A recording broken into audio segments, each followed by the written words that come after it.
안녕하세요. 6월 1일 수요일 아침입니다. 말씀과 함께 새롭게 오는 소망의 아침을 시작하겠습니다. 이동원 목사님은 삶에서 중요한 것은 얼마나 좋은 환경을 누리느냐가 아니라 하나님의 뜻 가운데 거하고 있느냐다라고 이야기합니다. 에스더 1장 1절로 12절까지 말씀을 본문으로 하여 화려한 잔치로 시작된 비극이라고 하는 주제로 함께 은혜를 나누기를 원합니다. 아하수에로 왕이 모든 지방 관리와 신하를 위해 180일간 잔치를 베풀어 나라의 부함과 위엄을 나타냅니다. 또 도성 수산의 백성을 위해 7일간 잔치를 베풉니다. 제7일에 왕이 주웅이러 용모가 뛰어난 왕후 와스디를 백성 앞에 보이려 하지만 왕후가 왕명 따르기를 싫어하자 왕은 크게 진노합니다. 한 시대를 호령했던 아하수에로의 등장은 우리로 하여금 그가 이룬 업적에 대한 호기심을 갖게 합니다. 이미 우리가 함께 나누었지만 에스더서에는 하나님이 전혀 등장하지 않는데 절대 권력을 가진 아하수에로의 등장과 하나님의 부재에 혼란을 느낄 수밖에 없습니다. 그러나 이야기가 전개되면서 하나님이 부재한 것 같은 상황에서 그분의 손길을 경험하게 만드는 내용들을 발견하게 됩니다. 이러한 상황들은 오늘을 살아가는 성도들의 삶에서도 발견합니다. 보이는 권력자가 세상을 움직이는 것이 아니라 보이지 않는 하나님이 모든 것을 주관하신다는 사실이 에스더를 통해 여실히 보여집니다. 여기서 우리가 주목해 볼 수 있는 것은 아하수에로는 백성의 기억에 인자한 왕으로 남고 싶어 했던 것으로 보입니다. 권력자들은 물론이거니와 수산궁의 백성들을 위해서도 잔치를 베푼 점에서 알 수 있습니다. 그러나 그의 인자함은 쉽게 무너져 버리고 맙니다. 인자함을 가장한 그의 과시욕이 성취되지 못하자 그의 인자함은 너무도 빨리 분노로 바뀌어 버립니다. 왕후 와스디가 자신의 명령을 따르지 않자 전후 사정을 살피지 않고 먼저 분노합니다. 왕후 와스디가 왕의 명령을 거부한 이유를 정확히 알 수는 없지만 왕은 진노하기 전에 먼저 이유를 살폈어야 합니다. 상대를 충분히 배려하지 않으면 사건은 종잡을 수 없을 정도로 악화될 수 있습니다. 아하수에로의 경우에는 술이 원인이었는데 배려와 판단을 흐리게 만드는 그런 요소를 차단할 수 있는 지혜가 그리스도인들에게 필요합니다. 아하수에로 왕 때 일어난 극적인 사건이 오늘 본문의 주 내용인데 마치 드라마 연출자가 무대의 전면에 전혀 보이지 않지만 모든 것을 대본에 따라 그의 의도대로 이끌어가는 것처럼 하나님의 주권과 섭리를 볼 수 있습니다. 이 역사적 사건은 전혀 관련이 없어 보이는 하나의 이야기로부터 시작되고 있습니다. 1절로 4절은 부함과 위엄을 자랑하는 왕입니다. 아하수에로 왕은 메대와 바사의 모든 장수와 지방 관리들과 신하들을 위해 무려 180일 동안이나 잔치를 벌였습니다.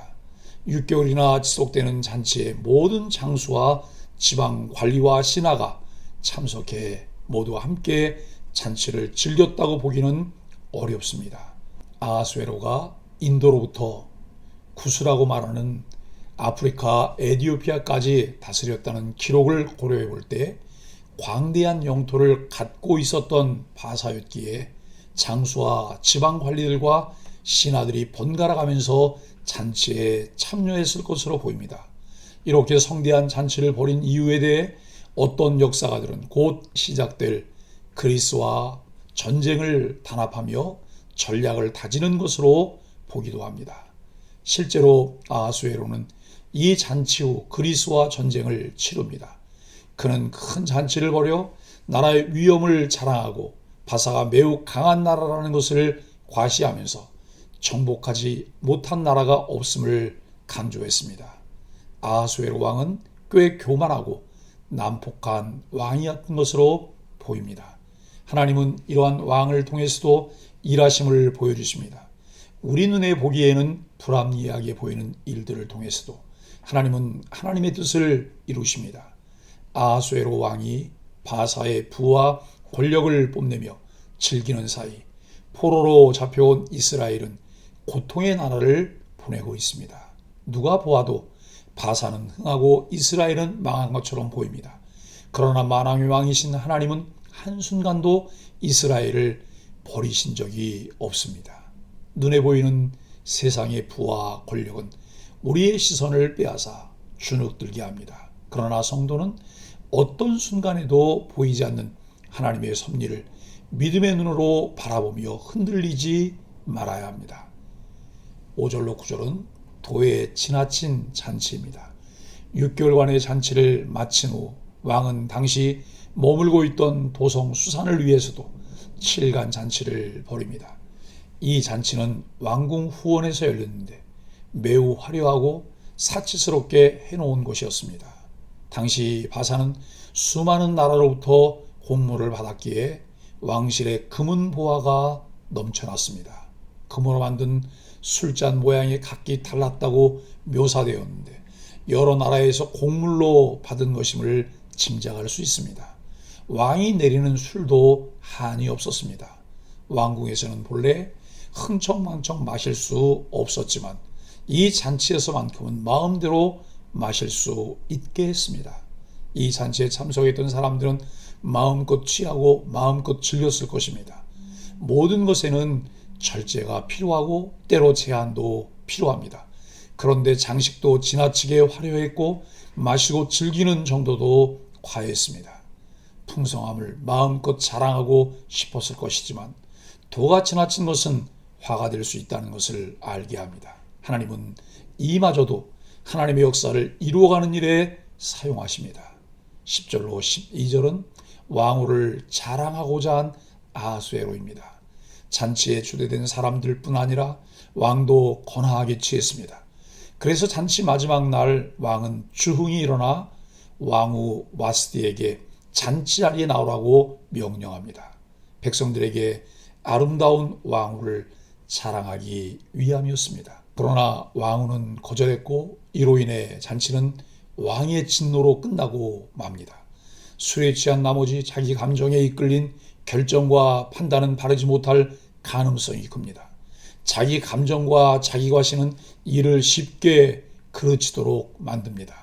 사랑하는 소망의 가족 여러분, 아하수에로 왕은 자신의 영광을 드러내기 위해 6개월간 지대한 연회를 베풀었습니다. 그것도 모자라 일주일간 또다시 잔치를 베풀었습니다. 그 잔치 때문에 아내를 내치기까지 했습니다.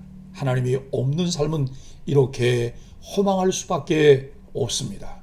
하나님의 형상대로 창조된 인간은 하나님으로만 채워야 할 마음의 공간이 있는데 그 공간이 하나님으로 채워지지 않을 때 공허함을 느끼게 됩니다. 어리석은 인생들은 그것을 깨닫지 못하고 세상의 다른 것으로 그 공간을 채우려고 하다가 낭패를 보기도 합니다.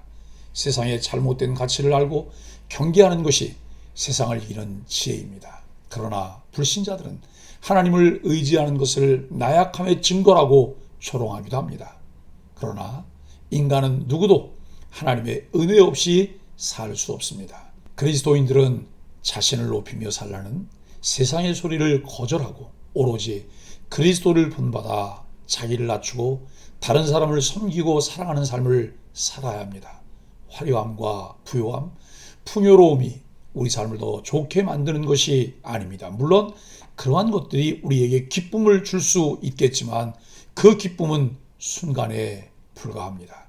우리는 하나님의 진리 안에서 참 기쁨을 찾아야 합니다.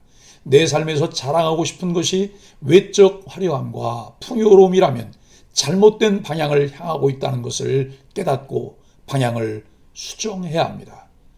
우리의 시선을 주님과 그의 말씀에 두고 사람의 제일된 목적대로 하나님을 영화롭게 하는 것과 영원토록 그를 즐거워하는 삶을 살아가게 되길 예수 그리스도의 이름으로 간절히 축복합니다. 함께 기도하겠습니다. 하나님, 세상의 화려함과 강함이 헛된 것임을 알면서도 부러워하며 쫓아가기 바쁜 어리석음을 회개합니다. 금세 사라질 세상의 기쁨에 도취되지 않고 영원한 하나님 나라의 부요함을 누리며 살게 하여 주옵소서. 왕이신 하나님이 베푸실 완전하고 감격스러운 잔치를 기대하게 하여 주옵소서. 예수님의 이름으로 간절히 기도합니다. 아멘.